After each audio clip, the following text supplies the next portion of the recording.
Royal correspondent Charles Ray has claimed the Duke and Duchess of Sussex will drop more bombshells about the royal family in the upcoming months.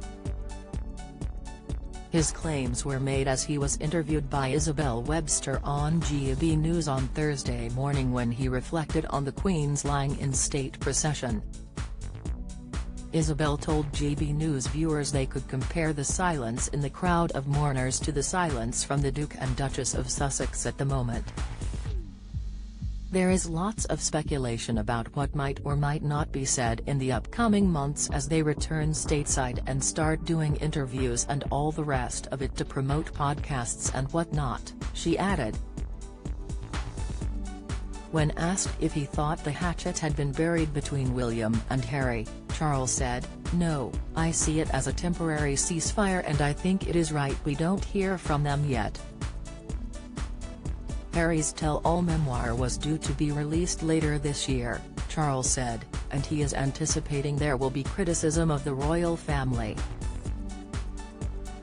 GB News sparks uproar as Meghan's siblings react to Queen's death. However, it has been reported the highly anticipated book will now not be published until next year. A source told The Telegraph the memoir will no longer be released as planned as Harry and Meghan observe the mourning period.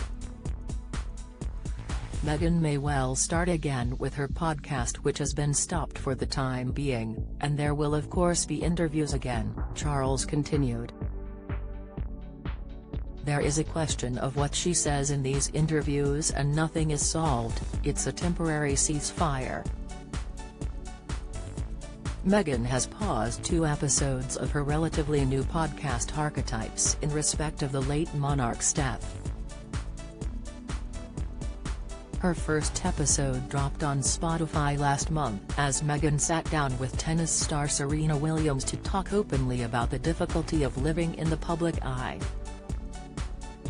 Meghan and Harry have been pictured with the Wales paying respects to the late Queen in recent days. It is the first time they have been seen together in a significant amount of time. Elsewhere in the GB News interview, Charles spoke to Isabel about mourners queuing overnight throughout central London to pay their respects to the late Queen.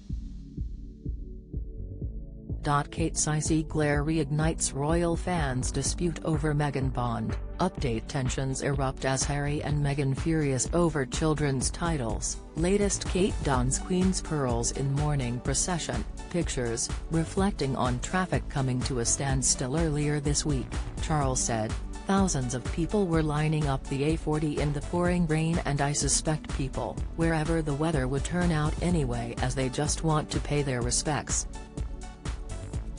This is history in the making that we are watching and it is something we will never see again." Officials expect about 750,000 people to view it before the lying-in-state ends at 6:30 a.m. on Monday.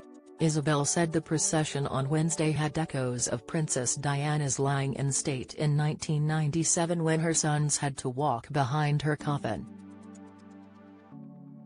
Charles replied, "We keep saying it was done with military precision and that's what it was and it is something we do with excellence. There is no other country which does it really in the same way and I think one of the moving bits for me with the lying-in-state and the changeover of the guard and the beefeaters, everything is done in silence. There are just a couple of light taps on the floor and that is to signify the change and that just does to show just how well trained all these soldiers are." Breakfast with Eamon and Isabel airs on GB News from 6 a.m. on weekdays.